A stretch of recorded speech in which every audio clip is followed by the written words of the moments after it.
Another season is upon us. Freshmen arrive wide-eyed with dreams of future glory, while seniors prepare for their last chance at immortality. There are only a handful of these opportunities in a man's life, a handful of chances to distinguish yourself from the rest.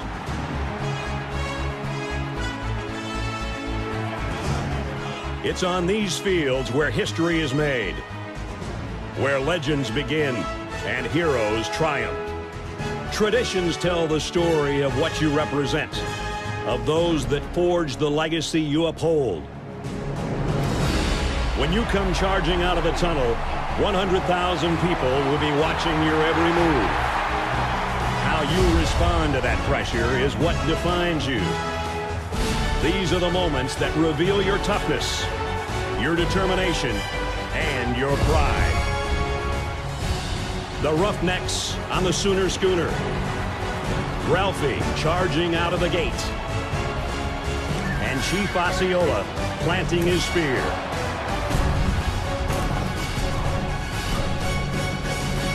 The time has come. Your time is now.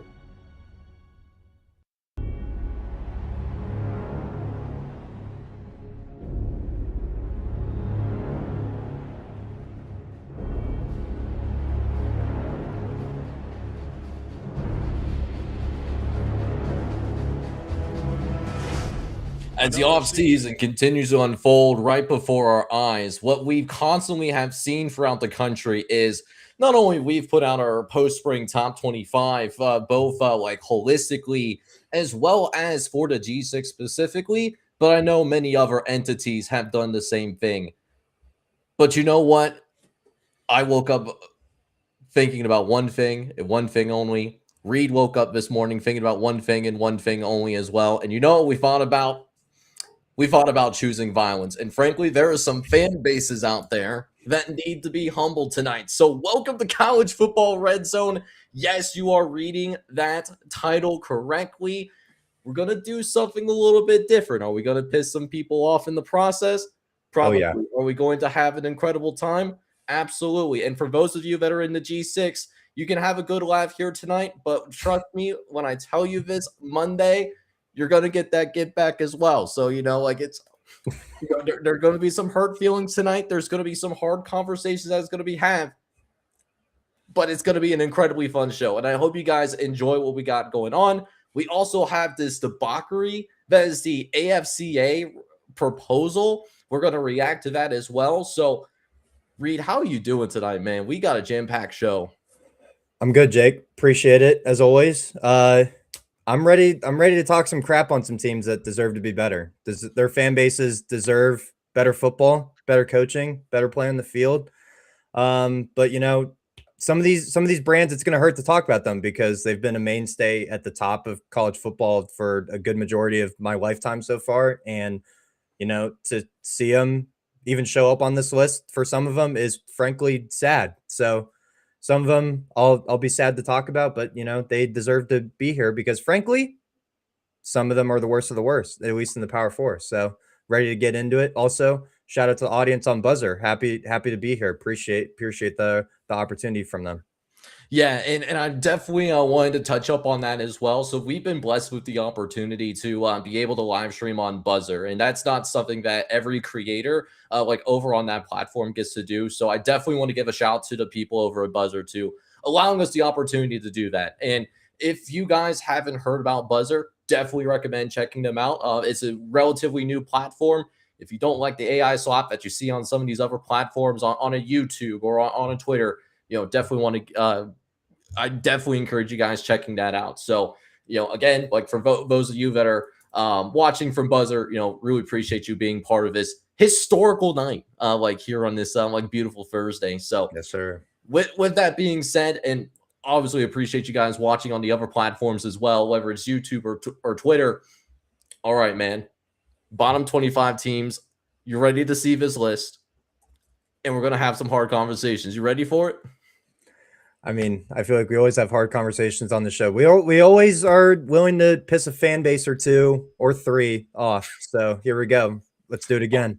All right, here we go. We're going to do it a third time, getting some people worked off. So the bottom 25, but we're focusing on the power four. So couple caveats before we kind of dig into this list a little bit further. So it's a little bit different than how things work in terms of our top 25 that we've done holistically and for the G6 version of that. If you're number one here, that means we think that you're the worst team in the power four. And if you're the second worst or number two, then we think you're the second worst, so on and so forth until you get through your top 25. In addition to that, because there has been a couple of ties in terms of how voting turned out between not just me and Reed, who's on the show here tonight, but there's a few others that couldn't make it onto the show tonight that voted on this poll that you see on your screen. So when there was a tie, I used my poll and my personal ballot to break that tie. So with that said, you see the list. And one last thing, if you love what you see, all credit will go to Reed and I. If you have an issue with what you're seeing, you can go ahead and take those complaints to the other voters, because we will take all of the credit. We don't believe in accountability around here, not one single bit. So I don't even know what that word means. Never heard of it. I heard someone use it like in a TV show once, and it had more than 3 syllables, so I had to bring it out. Gotta make sure you guys think I'm actually smart or something, you know. That is more than 3 syllables. Yeah, you're right. So. All good, because I wasn't actually like counting them out. It's it's been a while since we took that hook on phonics. I'll tell you what. You're really showing your age here, Jake. I really am. All right, so let's go ahead and get into this. So number one, our worst team that we think is in the Power Four is the Purdue Boilermakers. Like coming from the like the Big Ten. They have all those resources that they get from the TV deal, where I think in excess of over $70 million per school, they still find themselves here at the very bottom. But certainly not alone. Number 2 ends up being the Stanford Cardinal with a brand new head coach. Andrew Luck is over there as the general manager and running the operation, but it's going to take a long way to get back to the top. It's a rebuilding year. Stanford comes in at number 2. Number 3, we have the Boston College Eagles. And this was a really interesting one. Boston College did receive the second most first place votes. They had 2. Purdue had 3 because of how one of the ballots worked out. That's why Boston College wasn't in the top 2. But the Eagles do check in at number 3 in the country. Meanwhile, for number 4 comes in Colorado Buffaloes. Thought they were bringing the Louis Vuitton luggage. Right now, in Deion Sanders' 4th year, you're looking at a program that has retired more jerseys than bowl appearances. So that's where they're at coming into their 4th season under Deion Sanders. Can primetime turn back the clock and try to turn it back around and try to get something that they did maybe in the 2024 campaign as well. But for now, Colorado coming in very slept on, number 4 in terms of being one of the worst teams in the Power 4. Number 5, rounding out this top 5 for right now, is going to be the Michigan State Spartans. We got a brand new coaching staff. Pat Fitzgerald is in. We've seen him be an incredible developer when he was at Northwestern before a lot of the off-the-field allegations forced him out. Is his strategy going to work in this NIL era? Or is it going to crash and burn, and Michigan State's going to look for a brand new head coach 3 years from now? That's going to be a really intriguing question that I'm sure we'll see play out over the next couple of years. Now, number 6 for us, though, and I was a little surprised that they ended up being this high, the Maryland Terrapins, but I actually thought that they should. I think they're a little bit better than basically one of the 5 worst teams in the Power 4, and I think you agree with me as well here, Reed. Yeah, without a doubt. I personally had Maryland at 12th. Now, let me preface this. I think Maryland has a lot of upside to them this season. Now, they might stack as a bottom 25 worst team in all of the Power 4, but I think they have a lot of nice pieces to be able to dig themselves out of that hole that they had last season. Let's not forget this Maryland team started 5-0 last season before losing. I'm pulling their schedule up. Excuse me. They started 4-0, excuse me, and then lost 8 straight games. So finished the season 4-8. Obviously, not the best finish to the season, but 1-score loss to Washington, 1-score loss to Nebraska, 1-score loss to UCLA. And then after the bye week, it kind of imploded from there for Maryland. But again, they have some nice pieces to be able to work with. Malik Washington back at quarterback. He's one of the best young quarterbacks in the country. They returned 3 starters from last season on the offensive line. Mike Loxley is allegedly on the hot seat. That could be construed as he gets fired by week 5, or he makes it through the season and then is fired after the season. Time will obviously tell on that. They have a few portal additions that I like. Harry Dalton III is a transfer running back. I expect him to get in the mix. DeJuan Williams is also back at running back. I think he is at least a top 12 running back in the Big Ten. I expect him to do good things. Nakeem Abdul-Rahim Gladding. That's a mouthful. Comes in at receiver. He played at Old Dominion last year, nearly 700 yards receiving, 6 touchdowns. I think that's going to be a good addition on the outside for Malik Washington. They return a lot on the defensive side, which is why I'm a little higher on Maryland, solely because of the return production on that defensive side, which honestly, again, before that second bye week last season, they had multiple 1-score losses. It's not like the defense was giving up a million points. They just couldn't. It was just a few plays here and there, a key penalty here and there that really was holding this Maryland team back. And on top of that, they upgraded, I think, at offensive coordinator. Clint Trickett, comes in from Jacksonville State. I think that's an upgrade. I think his ability to, because he had Cam Cook last season in Jacksonville State, so they were a run-heavy offense. I think that's going to take a lot of the pressure off Malik Washington, possibly go into a play-action style offense. I think that's going to be huge in Malik Washington's game. And Mike Loxley, an offensive-minded coach, I think him and Trickett are going to be able to, combine on an improved offense, at least for Maryland. So I am a little higher on Maryland. I don't think they deserve to be in the bottom 10, but I definitely, if they don't say make a bowl game, I could see Loxley be out, but I think they have the pieces to be able to do that. Yeah, and I'm right there with you. And to be fair, I think even though Mike Loxley hasn't been able to figure out how to win beyond the month of September, Maryland in the month of September is a top 25 AP poll type of team. Very unbeatable. Might as well be the 2019 LSU Tigers in the month of September, and then October and then on, they completely forget how to play football for whatever reason. They just couldn't get out of their own way. And this was a team that almost made it in my top 25, almost my personal ballot at some point last year when they were on that 5-0 start. Yeah. So I mean, the talent is certainly there. There's been some solid recruiting classes that they had over the last couple of years that they've been able to stack. Not amazing recruiting classes, but definitely solid. They're certainly not at the bottom from a high school recruiting standpoint. I like their quarterback, Malik Washington. I thought he had some really good moments and some really good flashes in spite of having a very suspect offensive line last year as well. So there's things to build off of here for this Maryland football team. And one of the key players I'm definitely keeping an eye on, and I don't know if you mentioned him, this person specifically, Zion Ellie was a 5-star recruit coming out of his high school recruiting class. And I think he's going to make an immediate impact for this Maryland defense. So combine him and then Jalen Husky, who was a second-team All-Big Ten player last year.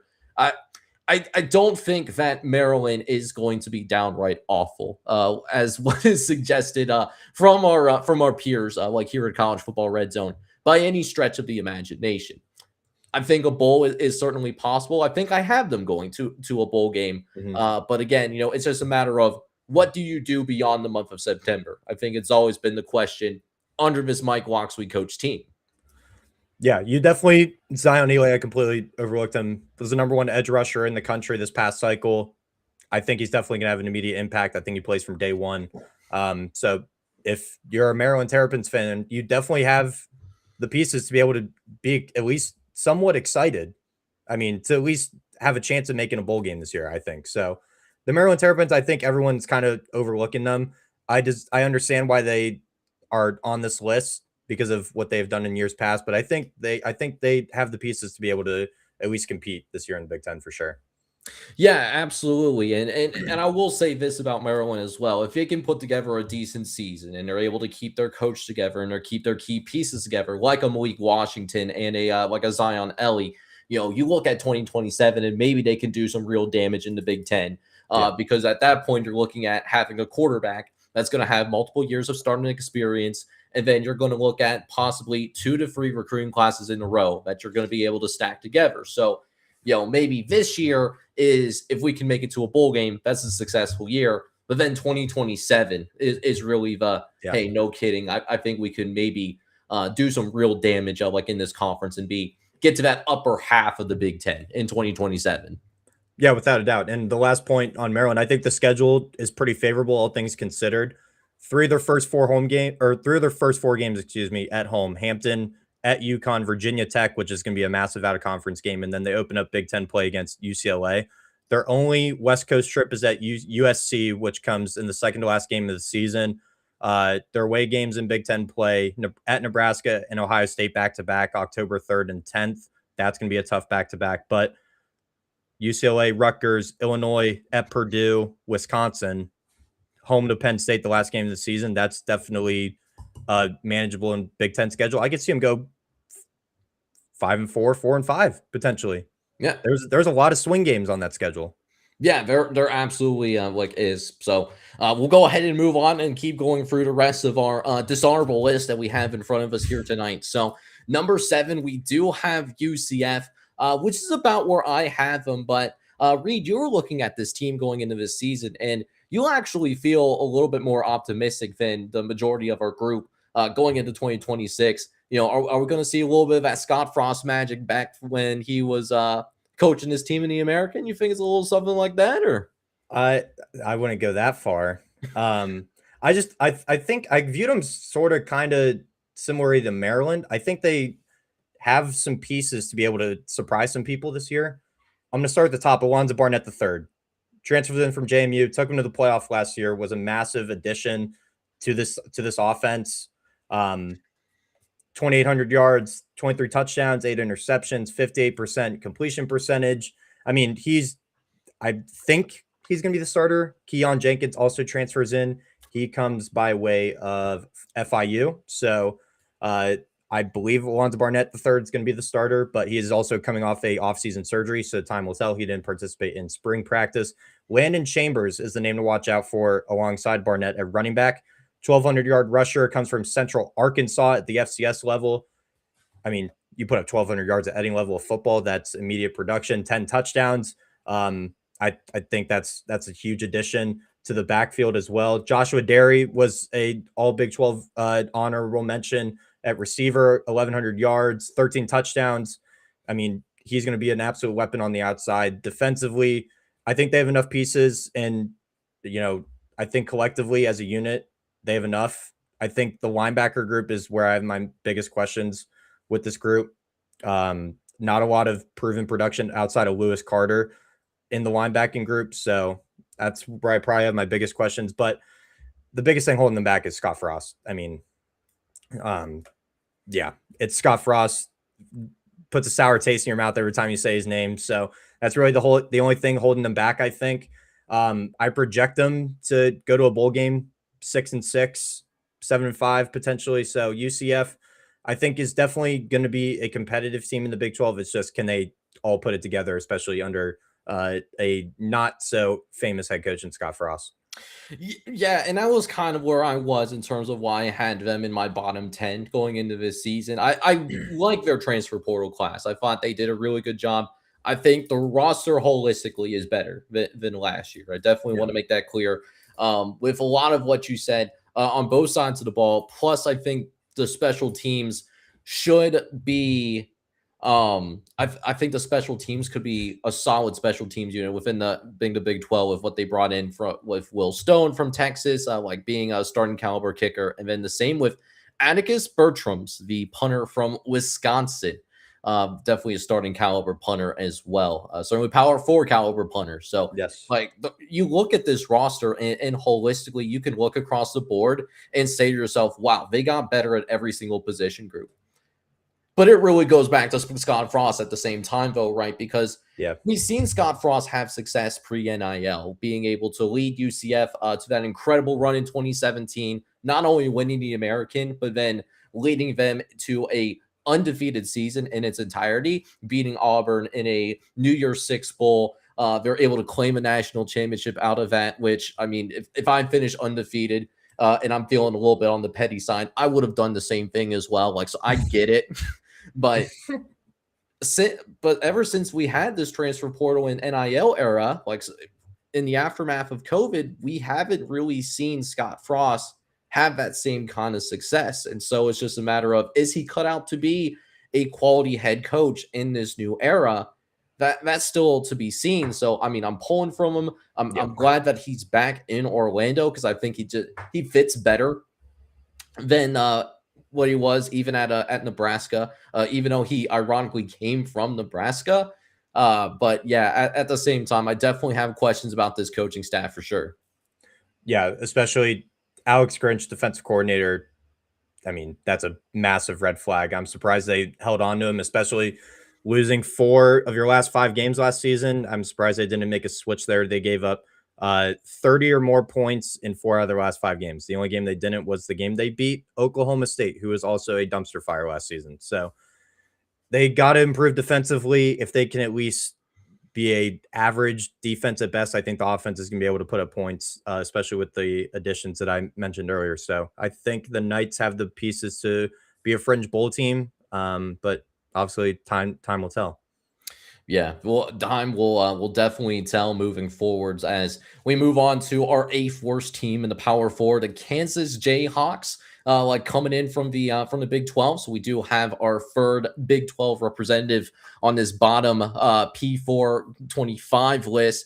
Scarlet Knights come in at number 9 here. A lot of us, so the 4 of us consistently believe this is the bottom 10 team in the country under Greg Schiano, but you believe in this Rutgers football team. And I'm just curious with what you're seeing. Do you think Greg Schiano is able to maybe pull something and find some magic here?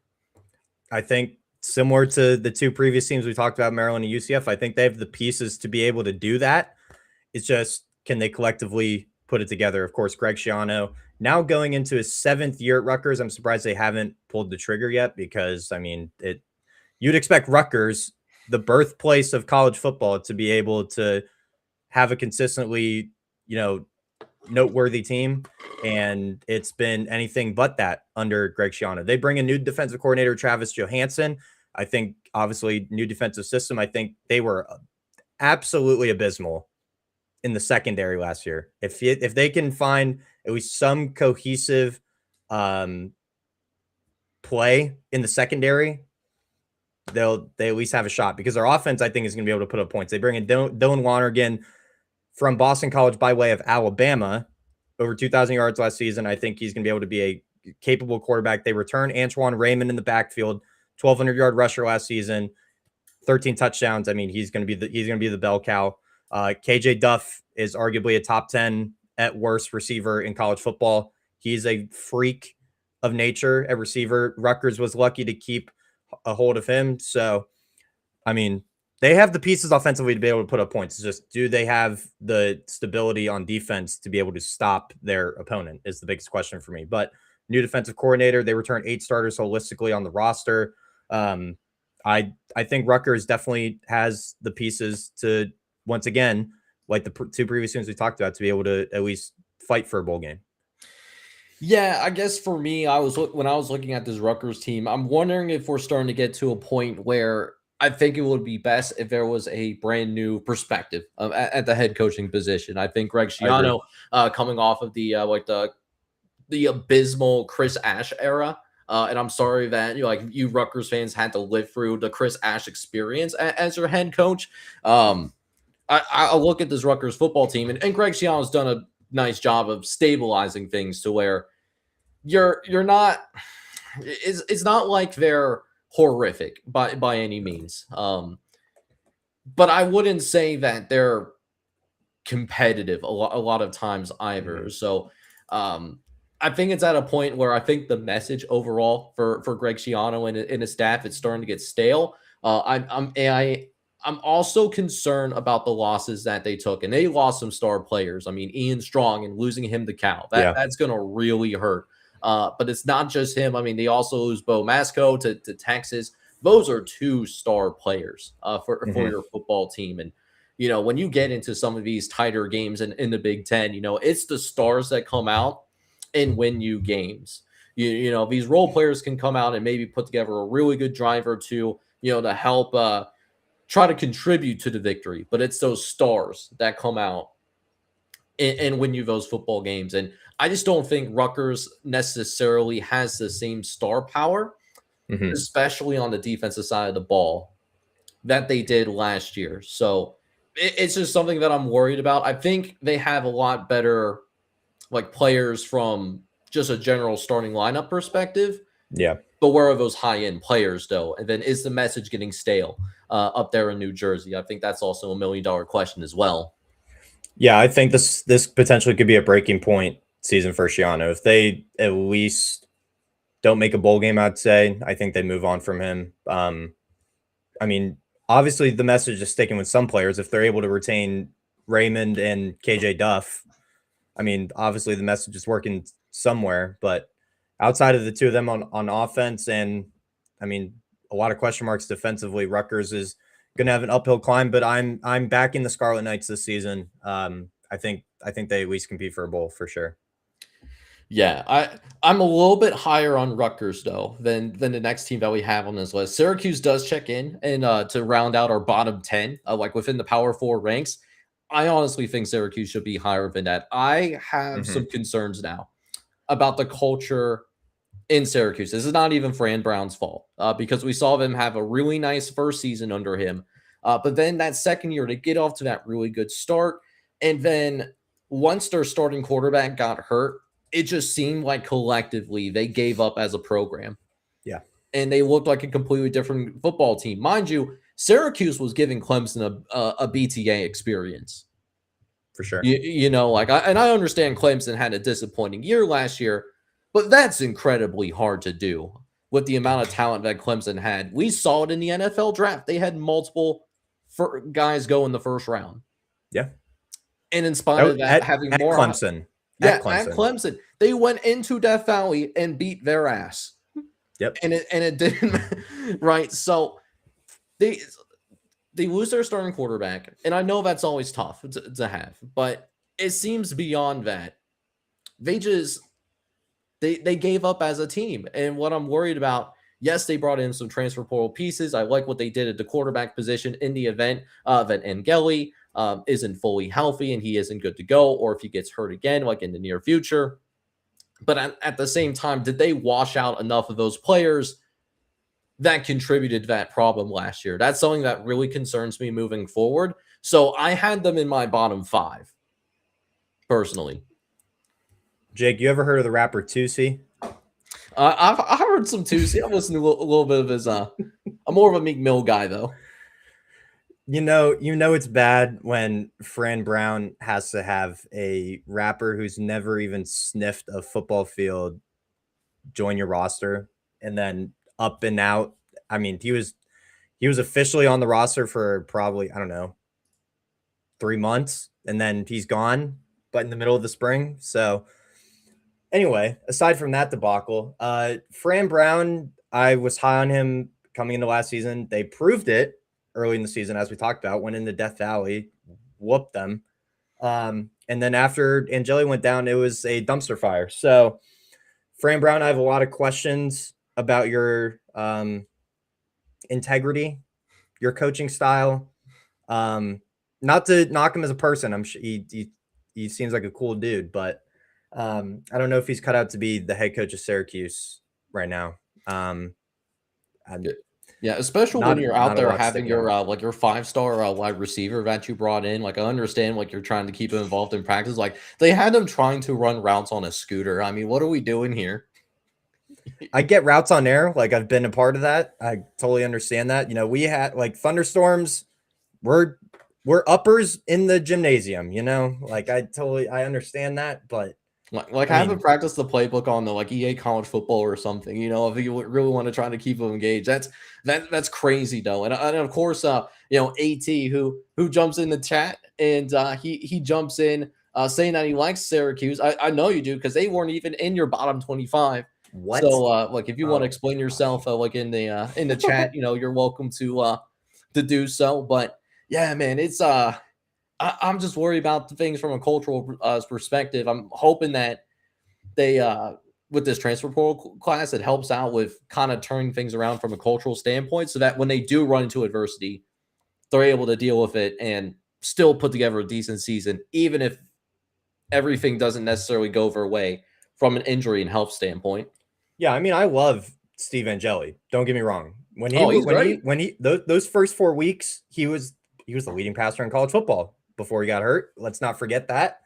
I mean, to wrap this all up for Syracuse, you know it's bad when they're even still giving Malachi Nelson, who is the greatest journeyman in all of college football, a chance.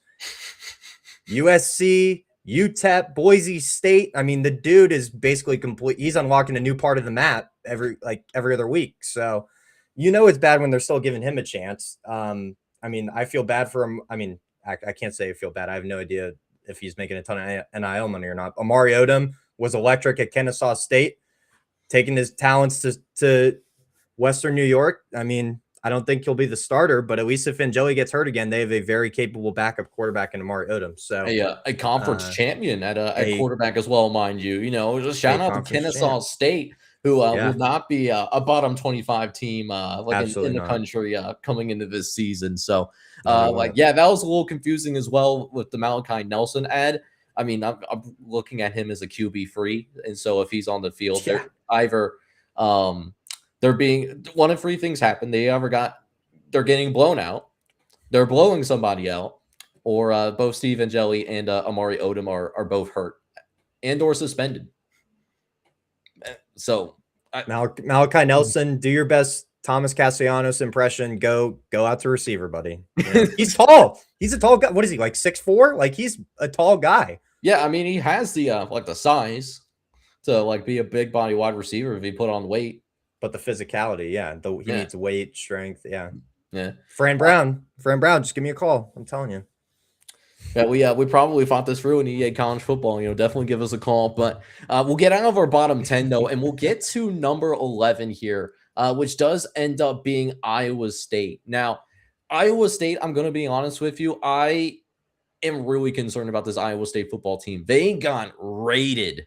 Every person that had meaningful production or was on an all-conference team either left to go play at Penn State, which I know is something that Penn State fans are particularly excited about. Put your hand down. Or they went to go play somewhere else, right?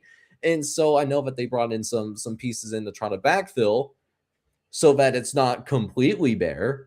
Mm-hmm. But it feels somewhat empty outside of a few spots. And I mean, Kirby Moore in his 1 year in Washington State, he did fine there, but he didn't do like a good or great job. So I thought that was a curious hire. And I'm also worried about this roster. I think they'll win a couple of games because I think the organization that Matt Campbell left behind is in a much better spot. And so I think their program is going to be good enough to go ahead and try and, still win a couple of games and still flirt with potential bowl eligibility here for the Iowa State Cyclones. But man, from a roster standpoint, I have a hard time getting behind this roster, dude. They were a bottom 5 team for me. They got absolutely gutted. It's just like North Texas in the G6. Absolutely gutted. Also, AT, I don't know how you forget Boston College. That's another story. Iowa State, no returning starters in the offensive line. They returned one starter from last season. One. Projected portal starters on this team, 16 of them. I mean, if that doesn't put you as a bottom 5 team, Jimmy Rogers is, kind of a mixed bag.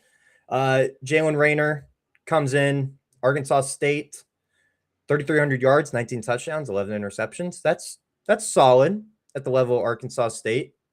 Now you're going into the Big 12. I mean, and let me pull up their schedule real quick. At BYU, Utah, at Iowa in the Cyhawk game, at Arizona, Oklahoma State's going to be improved. At UCF, Kansas State, like that's not easy. That's not easy. There's some good defenses there. It's just it's too much.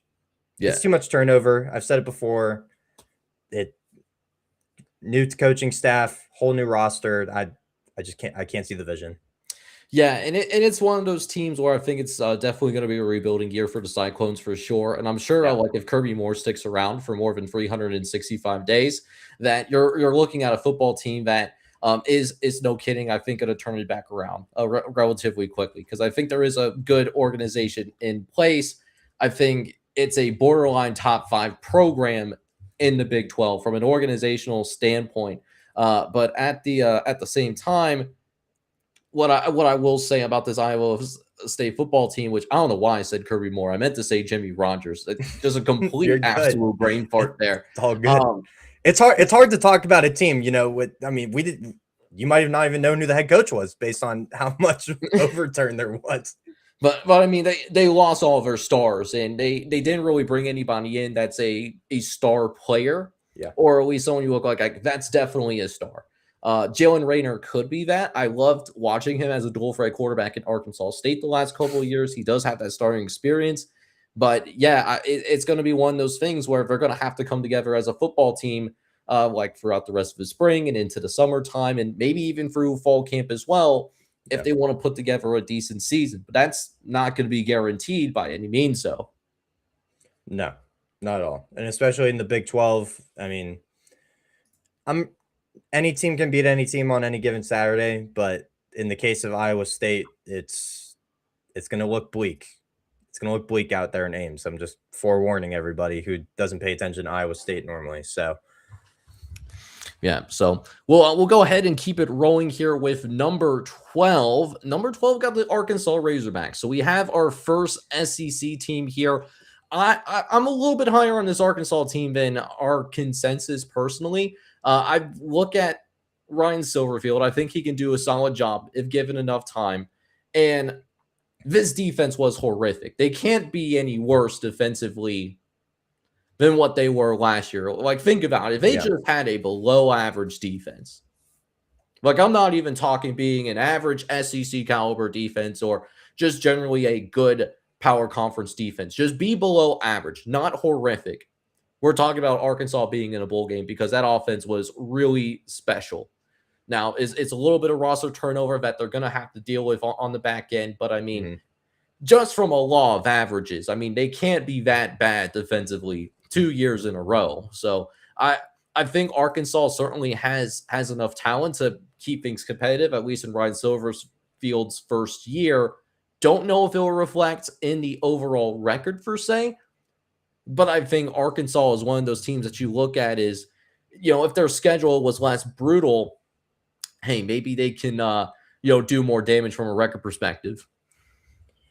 AT 7-5 absolute best case scenario for Arkansas in a perfect world. Well, AT, nothing is perfect. So sorry, Arkansas. But I mean, just like other teams we've talked about, it's a complete turnover for Ryan Silverfield. 40 new incoming players, and I'm pulling up my strength of schedule metrics. Oh, I have Arkansas as the hardest ranked schedule in the country. I do too. Or at least they were up there. They were top 5. They were up there. Yeah. At Utah, out of conference. Georgia at home. At A&M versus Tennessee. At Vanderbilt. Missouri at Auburn. South Carolina at Texas. LSU. Yeah. Arkansas, I mean, long-term, Ryan Silverfield, I'm even skeptical. I had mixed feelings about him at Memphis. I feel like this was kind of just a reach hire. They just needed a new face, a breath of fresh air, excuse me. I don't see the vision. I really truly don't. I don't see the vision right now with Arkansas. Now, I will say I think they're going to be like an improved team in the trenches overall. I do love the addition of Bryant Williams, for example, the offensive tackle from Louisiana. I think he's going to do a really good job. And then they brought in a couple of really nice defensive pieces. Kamari House, linebacker from North Carolina. He was a bright spot on the defense, and a team that didn't have a lot of bright spots under Bill Belichick's first season, alongside of Jaheim Johnson transferring in from Tulane. He was a star for the Green Wave last year. So, I mean, there's some pieces there. And then they brought in a bunch of other guys. Like, I think their wide receivers are going to be interesting. They brought in a plenty of number of guys in the linebacker and corner room that were productive at their last spot.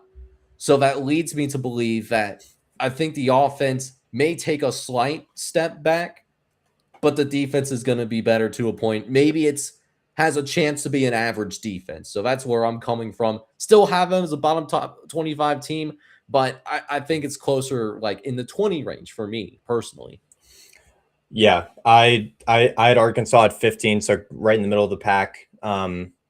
Definitely, I think not having Taylor Green at quarterback this season is going to hurt them, in my opinion. I think that's a massive loss. Although it didn't show in the record, he was a very dynamic quarterback. Obviously, he's in the NFL now, so I think Taylor Green is going to be a massive loss for this Razorbacks offense. And I think just holistically, I may not see the vision now for Ryan Silverfield, but hopefully Wood Pig Suey can figure it out. Yeah, for sure. But we'll go ahead and keep things moving here in terms of the rest of our bottom top 25 for first tonight. Baylor comes in at 13. And I know that this is a big year for Dave Aranda. We'll see if they can find a way to get back on track after winning the Big 12 title like a handful of years ago. They just haven't necessarily been the same since then. North Carolina comes in at 14, and we have a little bit of disagreement in the consensus.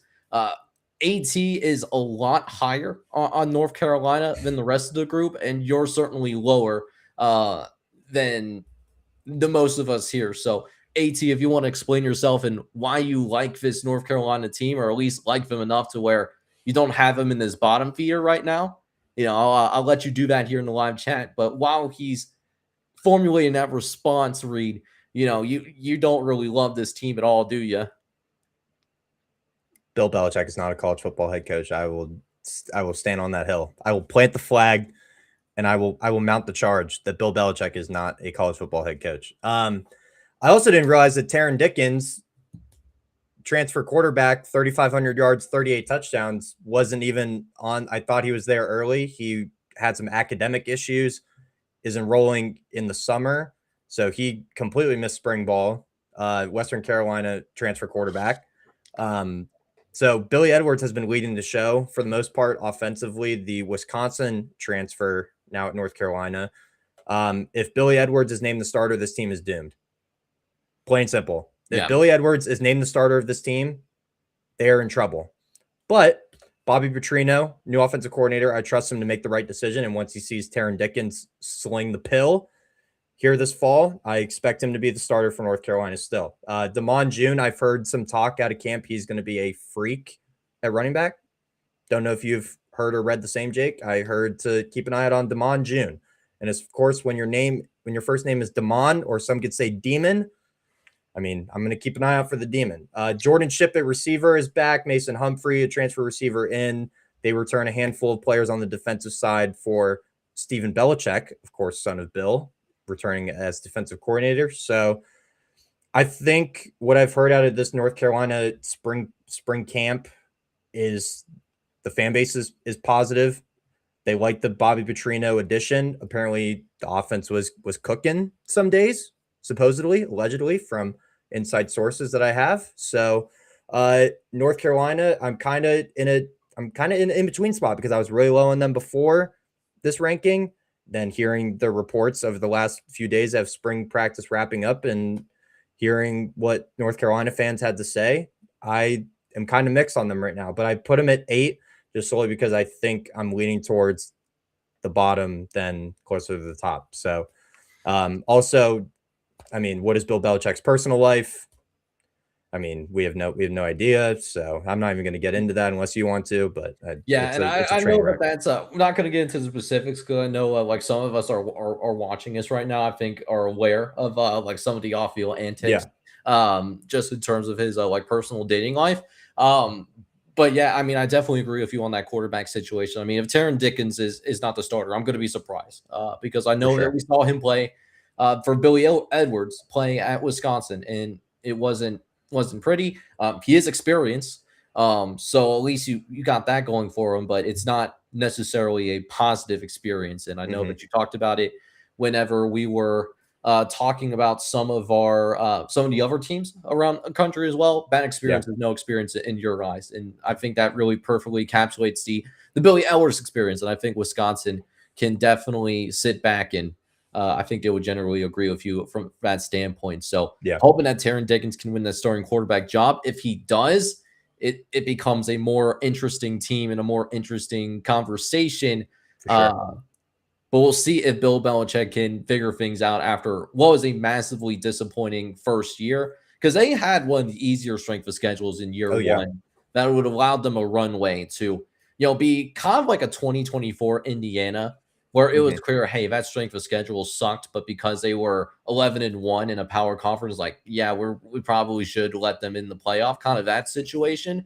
If things went right for them, and now it's kind of the opposite. They're going to have one of the tougher schedules in the ACC too. So, going to be harder for them to get there, but I'm sure they can't be much worse than last year. That is the like the positive sign in all of this is that it can't get much worse. So North Carolina fans, at least you got that like going for you in the back pocket. So moving on though to number 15, and number 15 we got the Wake Forest Demon Deacons. Really nice season under Jake Dicker, but it seems like we are expecting some regression here, like in the second year. So they do come in at number 15, ATE in particular of Tampa 2 college football. He's definitely down on this Wake Forest squad going into the season. Number 16 is gonna be West Virginia. I'm not fully sold on this West Virginia football team. I know that they brought in like Cam Cook. I know that they brought in some other pieces like in the transfer portal. But just with the number of guys that they brought in, the sheer number, I just need to see them come together as a football team, right? Because when you bring that many transfers in, and it's your second year, and I guess like in your reboot with West Virginia, that is a little bit of a concern like coming in, right? So on paper, it is definitely going to be a better roster than last year. And that's even in spite of the fact that they did lose Cam Bond in the transfer portal to Miami. A lot of these other position groups, I think they should be better, particularly on the defensive side of the ball. Cam Cook is going to be exciting in a Rich Walk offense. That's going to be a match made in heaven. Yeah. But again, you have a lot of good individuals in that 30-plus person transfer portal class. Can you mesh them into a team, though? And if you can mesh them into a team, I'm going to look silly because I had them in my bottom 10. I'm going to be real honest with you there. But it's just a matter of, do they play well as a team, or is it just they're good individuals, but they're not on the same page, so to speak? Yeah, this kind of gives me vibes of another team we'll talk about later. Florida State a few years ago. Well, actually, the past 2 seasons, massive portal hauls. On paper, the roster looks really good. The coaching staff on paper looks really good, and then 2-10. 2-10 at the bottom of the barrel. That's what happens when you bring in 40, 50 plus transfers every offseason and just expect the portal turnover to, just expedite your success. 13 starters are projected to be from the portal on this team. Again, Cam Cook is going to be one of those starters. He is going to be electric without a doubt. 16 of the 34 portal ads, though, were starters at their previous spot. So if that's anything to go off of for West Virginia fans, that is a positive. Wide receiver is my biggest question offensively. Not a ton of notable, like you talked about, Jake, star power. Who is going to come up in the times that you need it the most? Big plays late in the game, fourth quarter. Who's going to be there? Don't really know who that's going to be for West Virginia outside of Cam Cook, but he is at running back. So receiver is a big question mark for me. Defensive backs, I think they added some talent, but they were all group of 5 average, group of 6 average additions defensively on the back end. So that's a big question mark for me. The staff, kind of mixed feelings on them as well. Rich Rodriguez is the play caller, so you can expect the offense to at least put up some points and at least be competent defensively is where I have my main questions. But I think West Virginia, I kind of am.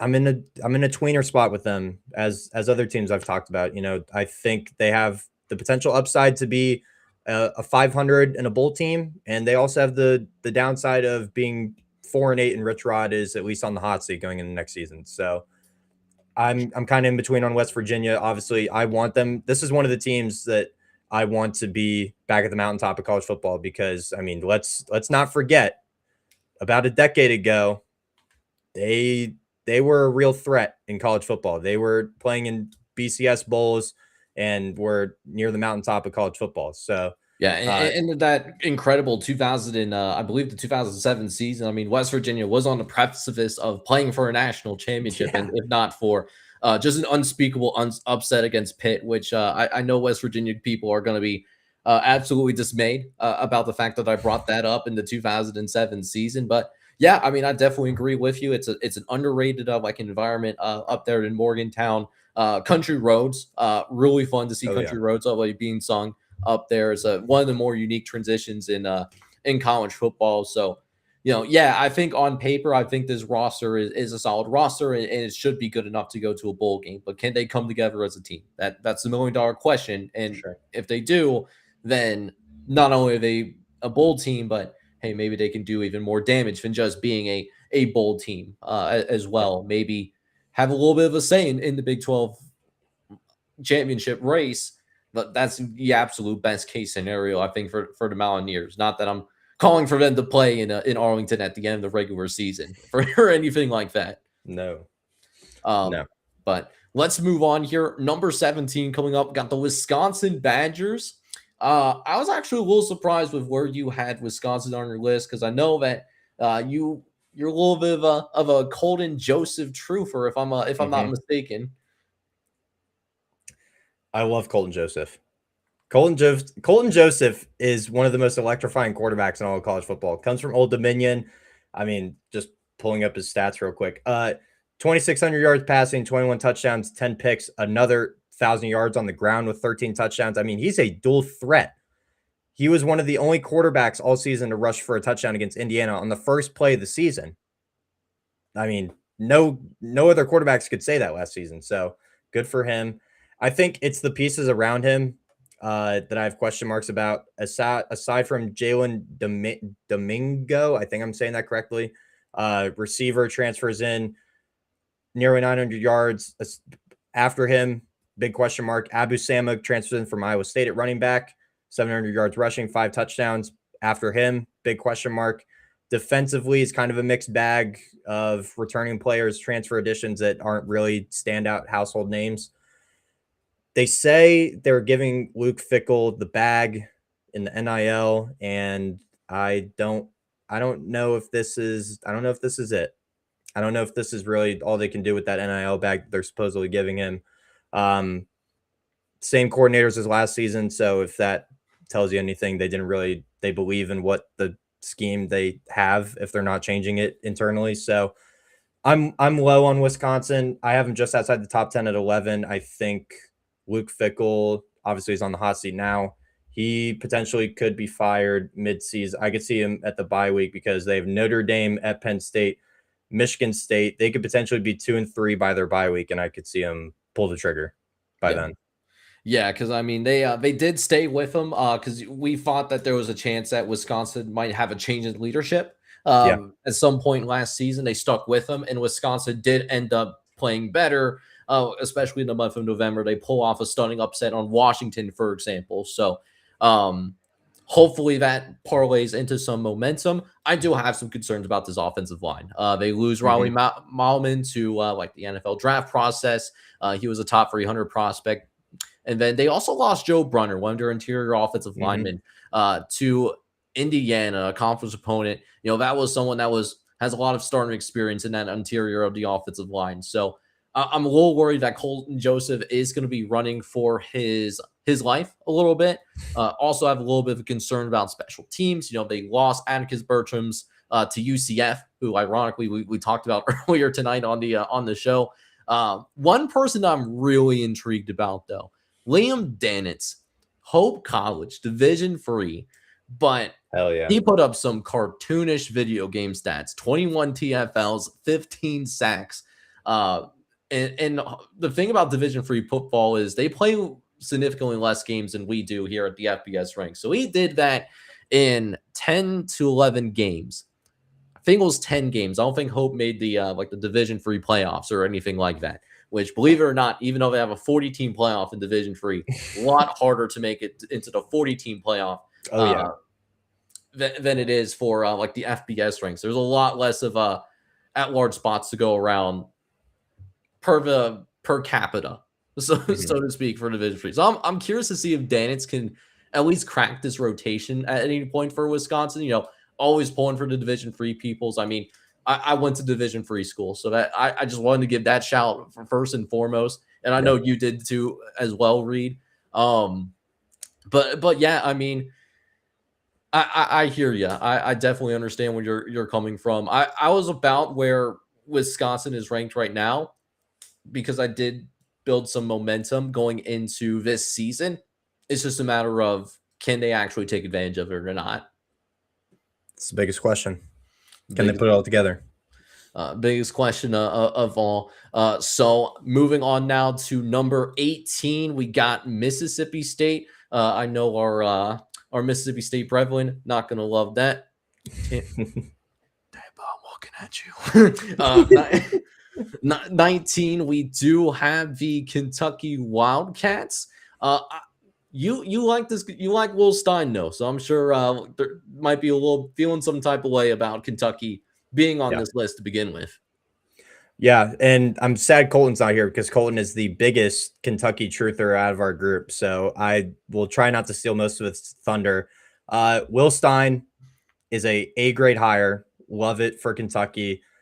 Joe Sloan, former LSU offensive coordinator, joins him.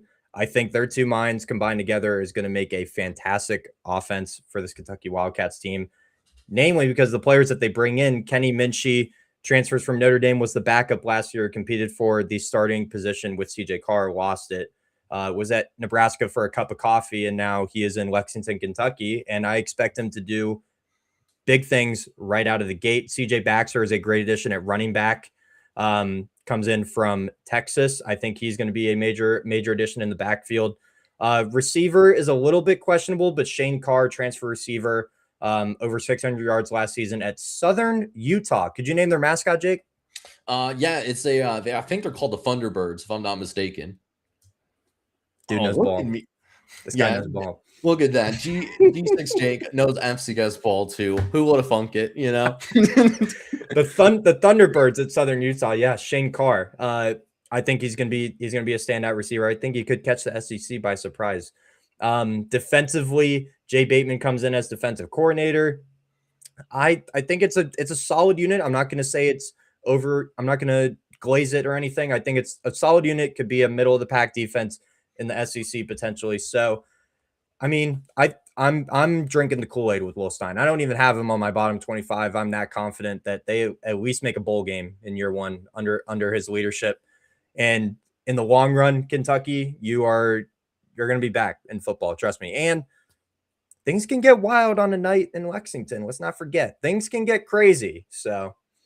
Yeah, because even like in the back end of the last couple of years in SEC playing, where obviously like Kentucky hasn't been the same the last couple of years. I mean, they gave Georgia like a run for their money. They almost beat Georgia like in a game like up there in Lexington, and I believe they beat Ole Miss a couple of years ago, which ultimately prevented them from making the college football playoff too. So I mean, Kentucky is always one of those teams where they don't have as many resources included in their football program as many of the other teams that are in that conference. But at the same time, it seems like Kentucky has done a decent job of maximizing what they do have. I like Will Stein long term. I think their offensive line is going to be a good offensive line. I love those transfer portal acquisitions if they can turn into a cohesive unit. Kenny Mitchie fascinates me. That was a good quarterback. It's just that CJ Carr is just on a completely different level. Yeah. So it's not even that Kenny Mitchie was bad, and that was why he lost the job. Like CJ Carr took that job. Yeah. So and I think that showed when CJ Carr was on the field for the Notre Dame Fighting Irish last year. So very curious to see what Kenny Mitchie looks like in Will Stein's offense. It's an interesting pairing. But I mean, it's tough, like some of these other teams, they also got better as well, or, they are a little bit more proven. So, I think there's a world where Will Stein gets the Kentucky Wildcats Super Bowl game in year one, but it's Will Stein, a little bit inexperienced as a head coach. We'll see what he looks like as a CEO man versus being an offensive coordinator and mainly just having to worry about the offense.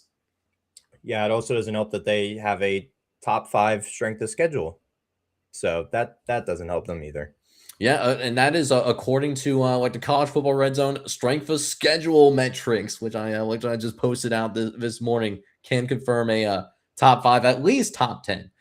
Because you won't believe this, I don't exactly remember where all 138 teams are like landed on that thing. So it's not like and I don't have that pulled up in front of me, so don't ask. So like, dude.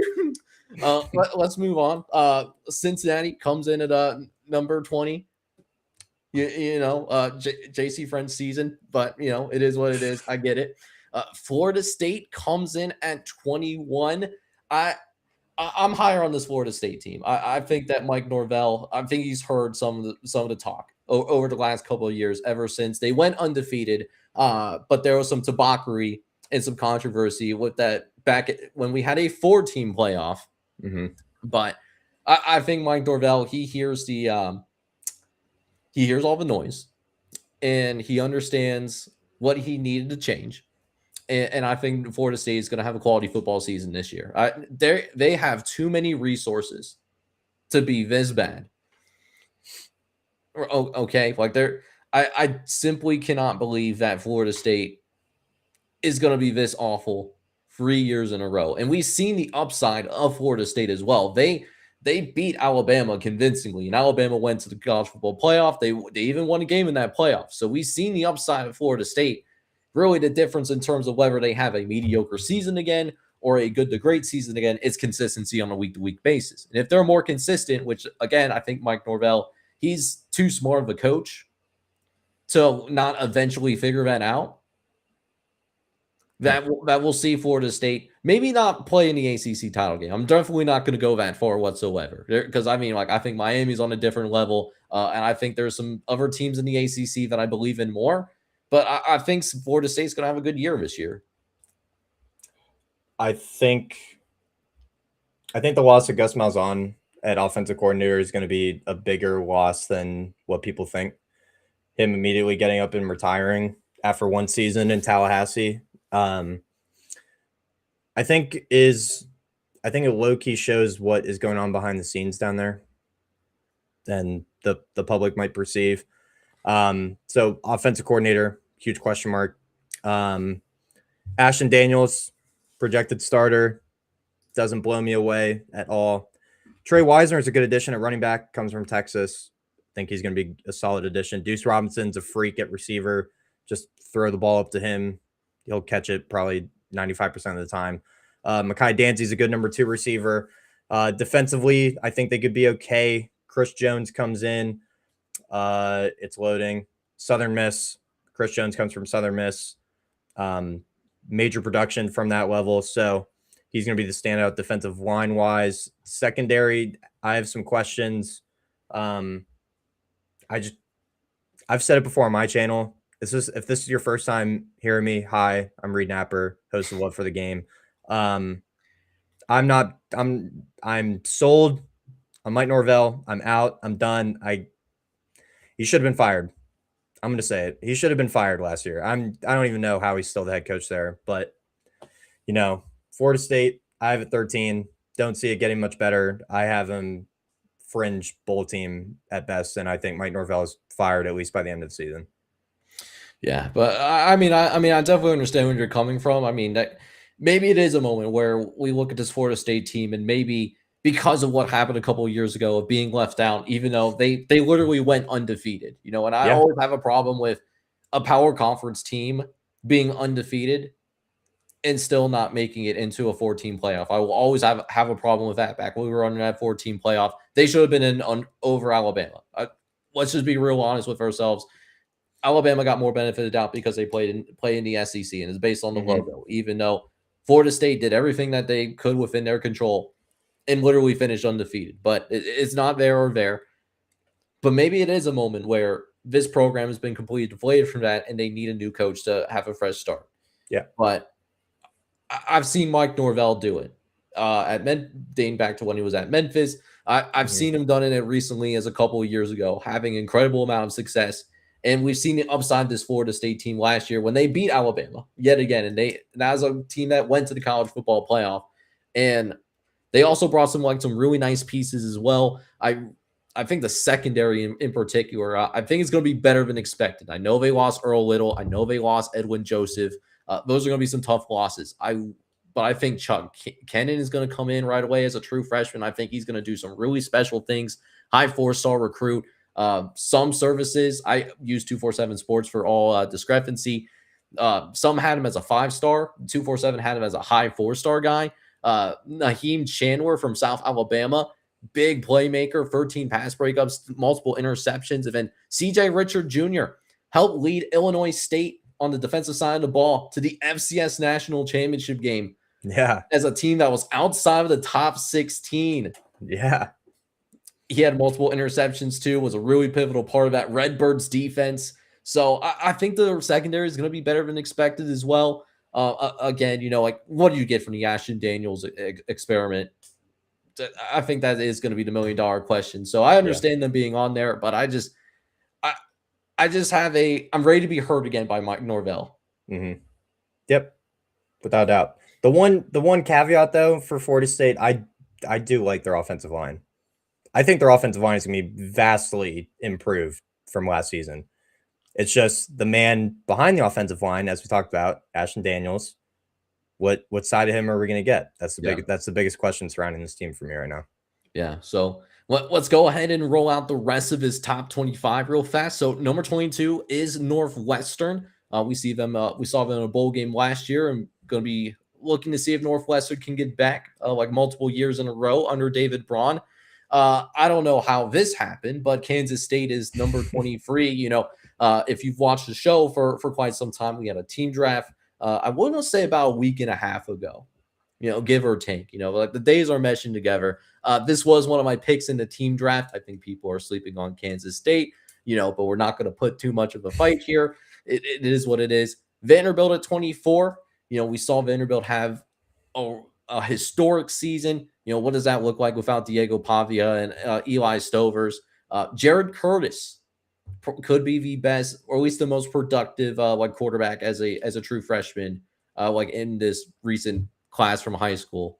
So Jared Curtis, I think, is most likely going to be QB1. And then I'm going to see if I can summon Colton for this one. Nebraska does get in at 25. And I will say this. So Nebraska and UCLA were tied from a points perspective. So like I mentioned before, as the Mr. CEO himself, I use my personal ballot to break that time. I'm higher on UCLA under Bob Chesney than I am under Matt Rule right now. So Nebraska gets to nod, whether you like it or not, at 25. And then instead of UCLA being the top bottom 25, force a habit, they are going to be part of your dishonorable mentions. UCLA is on this list. Oklahoma State made this list, as well as Duke and Virginia Tech as well. So before we get into some debauchery with what's going on with the AFCA, any final thoughts as you see this bottom 25 list, my guy? I understand. I can get why Oklahoma State is on the dishonorable mentions. I thought they were actually going to make the list. I didn't have them on mine. I just thought collectively as a group we would have had them in the ranking because of how they were the last few years under Mike Gundy, but we're buying the North Texas Cowboys, I guess. So good for them. Good for Oklahoma State.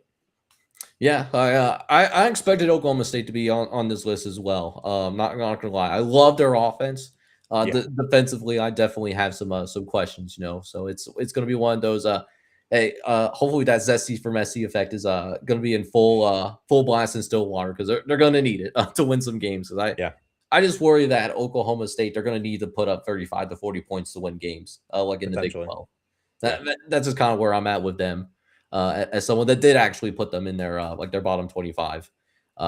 Duke, I'm certainly not surprised. And then Virginia Tech, I mean, they returned a lot of production from a 3-9 football team. So I didn't put them on my list, but I get it. I can understand the logic there. Yeah. And I think Virginia Tech has one of the highest upsides of any team on this list going forward. Solely because of just James Franklin at the helm. Yeah, that is a massive upgrade at head coach. I think he was done dirty at Penn State, to be honest with you. I don't think he should have been let go. The year after he took Penn State, not only to the college football playoff, but made it to the semifinals, was very close to making the national championship game. Just a couple of bounces the other way. We're talking about Penn State in the national championship. And then all of a sudden it's, you got a puncher's chance to win it all. Yeah. So, revisionist history, I guess, but hey, it is what it is. But it still makes more logical sense than the debauchery that came out in terms of the recommendation from the American Football Coaches Association, where they mentioned 3 things. So there is some good, there is certainly some bad, and there is certainly just some plain ugly. Okay, so they mention 3 things. So the 3 things that they did mention is that they wanted to expand the playoff to 24 teams. They wanted to eliminate conference championship games as well, and then also trying to finish the college football season within that second week of January. So, it's not all bad, but there's certainly some ugly pieces that they recommended. And I know you have some very choice words about the tomfoolery that is going on here. I'll keep the exact choice words for our private conversations. There are potentially children watching this, so I will keep those thoughts to myself. My first takeaway: do not expand the playoff. We are going into the 3rd year of the 12-team playoff. 3 years is not a big enough sample size to just get up and be like, hey, let's just allow everyone in. Let's allow a potential 7-5 ACC champion Duke into the party last year, just solely because they won the ACC. They had no business being in that conversation. Period. End of story. They had 5 losses. Why are we potentially allowing a 5-loss team to be even in the conversation of the national championship? That's my first takeaway. Second off, how do you want to expand the playoff but then end the season in the middle of January? By the way, we already end the season in the middle of January and we're at a 12-team model. You got to move up the season, keep it at 12, and I can understand going away from conference title games because you don't want your top dog to wear some tread, potentially get a major injury, i.e. Carson Beck when he went down for Georgia and Gunnar Stockton had to go in. That was a major injury in a conference title game. So I can understand it from that perspective, but you can't want to expand the playoff and expect it to be done by mid-January, because last time I checked, you need time to be able to play these games. You can't just fit them all into one weekend, which is conference championship weekend. I can understand wanting to fit it around the Army-Navy game, but I've been a major proponent of Army-Navy should always have its own weekend. It should always be the only game that weekend, and then you have the Heisman Trophy in the evening. But those are my immediate takeaways. I'm happy to hear what you think, and then we can have a little discourse about it. Yeah, and I know I put in my manifesto in terms of okay, let's end the regular season, and then in between the start of the playoff and the end of the regular season, let's have that Army-Navy game so that we have that preservation. It is part of our tradition, of course, and then start the playoff. So I mentioned this on Twitter multiple times, and I've probably mentioned it at least once or twice here on the live show in person. So the format itself, I don't necessarily have a problem with. It just depends on how it's implemented. If we're talking about adapting a 24-team playoff and similar to how the FCS model is adapted to where Yeah. you have one auto bid for each of the conference champions, and then the rest is filled out by at-large teams. I think that's something that I think a lot of people can get behind, especially like for those that are in the G6 ranks. And even if you're an agnostic fan, it gives them incentive to check out these G6 leagues a little bit more, especially as you get into the second half of the season, because then there's more curiosity and, I wonder who's going to represent, like this conference or this conference. Yeah. What I think is going to happen, though, is I think it's going to work where, certain conferences are going to get multiple auto bids. And even though we have 24 spots, there's going to be certain leagues that are not going to get an auto bid right off the gate. So I think that would be where we would go if we had a 24 team playoff. So that's where I had a problem. And even if we went with just 10 conference champions getting an auto bid and 14 at-larges, I think a secondary problem that isn't necessarily talked about as much is that we just don't have enough conferences.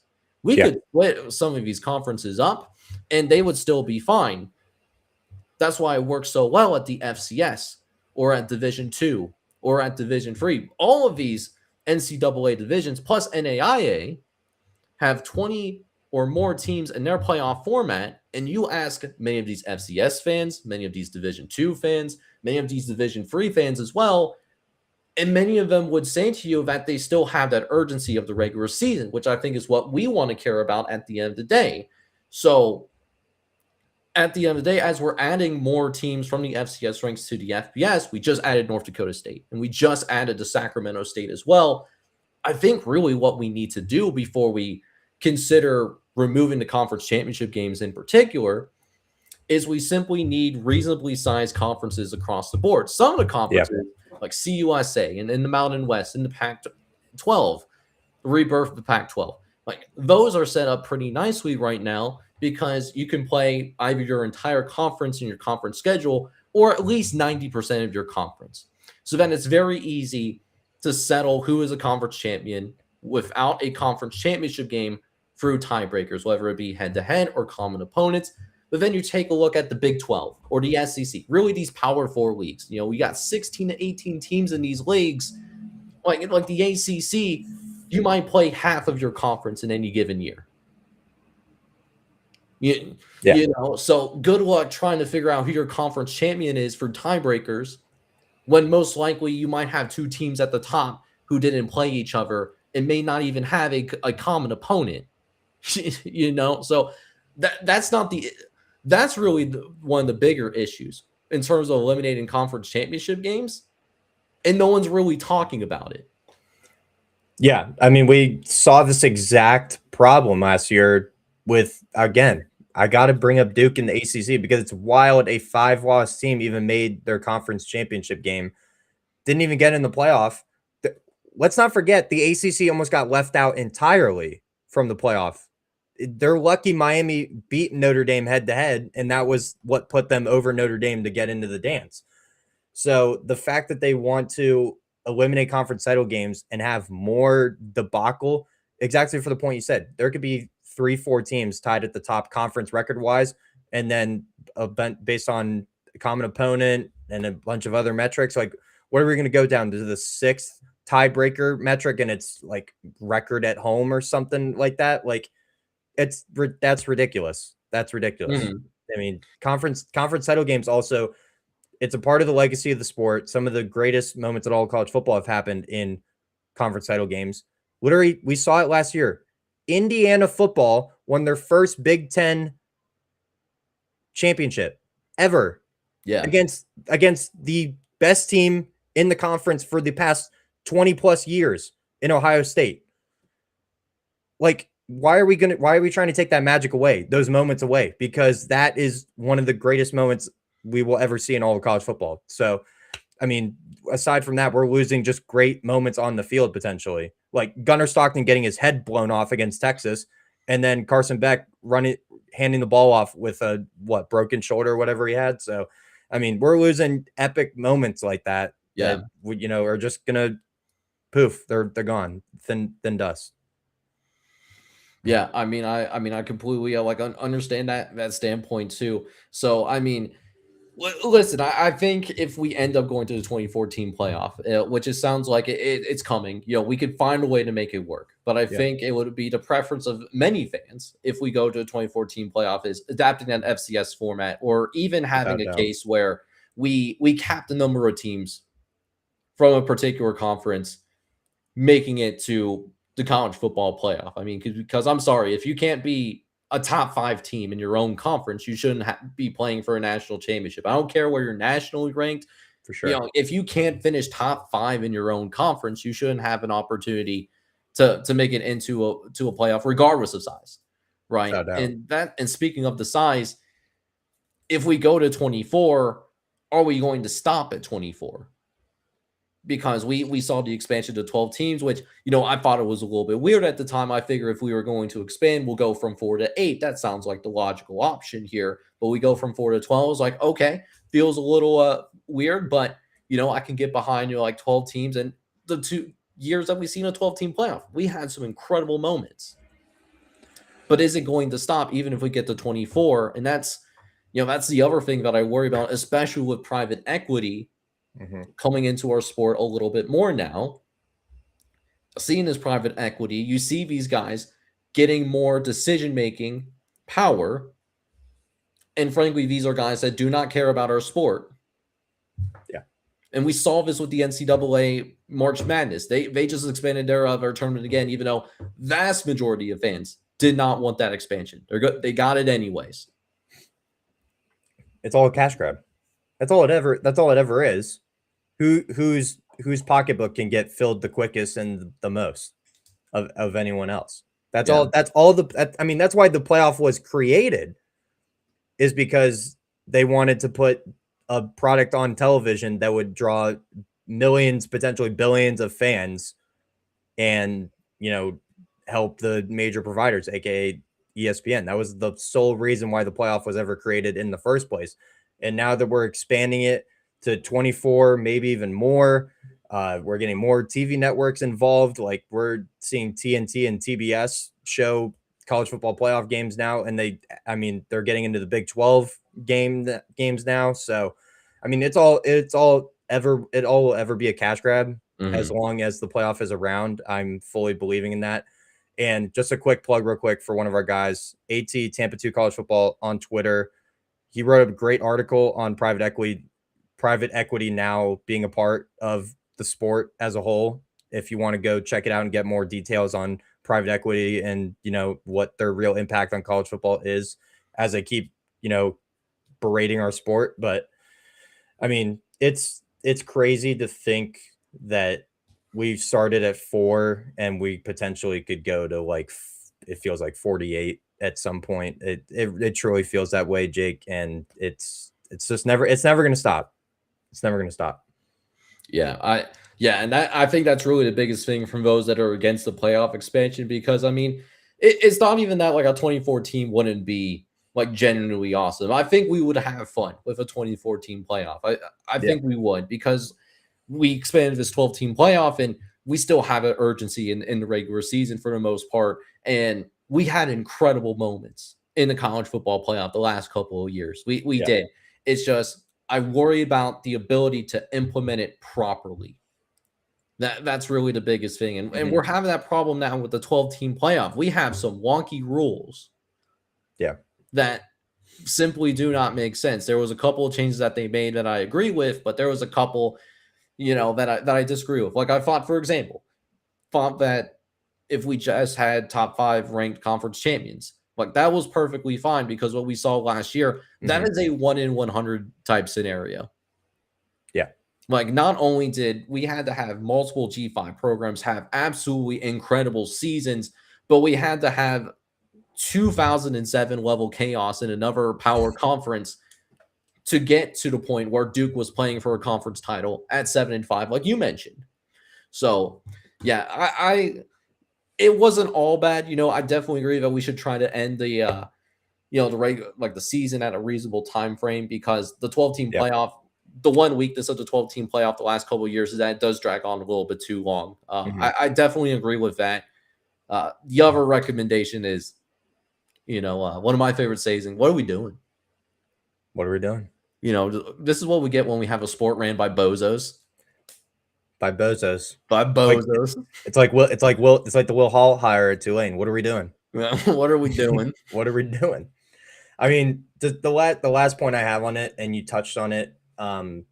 If we do expand to 24 or further, we either have to keep the same format as the FCS D2, D3 playoffs, take parts and pieces from that, or you got to cap from a certain conference. We can't have half the field be from the SEC and the Big Ten. Plain simple. Yeah. For me, cap it at 4 or 5 teams from each of those conferences and then move on. Yeah, because again, like if you're not top 5 in your own conference, I mean, exactly. Like, yeah, it's going to be, as one of our our crew members said, it would be considered a Mickey Mouse like playoff appearance at that point.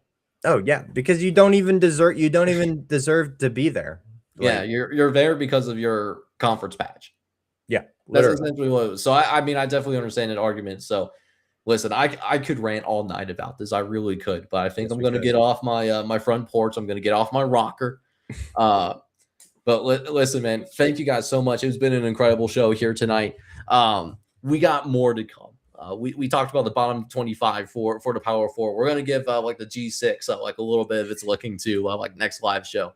And also, especially thank you for our friends over at Buzzer for allowing us the opportunity to host our very first live stream over on that social media platform. If you guys haven't checked out Buzzer yet, and you're looking for a place where it's just sports and it's sports content created solely by human beings, not AI slop that you start to see around the internet nowadays, like give the guys over at Buzzer a chance. I implore you to do that. Without a doubt. Appreciate them. But hey, Reed, any final thoughts before we sign off here tonight, my man? Yeah, again, thank you to Buzzer. Great opportunity to be able to work with them going forward. And thanks for everyone tuning in tonight. Appreciate it. Sorry for the programs we had to bash on, get better, I guess. Yeah, but get good. Sounds like it's a skill issue, but hey, hopefully you guys are all out there having an absolutely incredible night. For now, though, this is Jake from College Football Red Zone signing off. Hoping you guys are all out there taking it easy and taking care of everybody.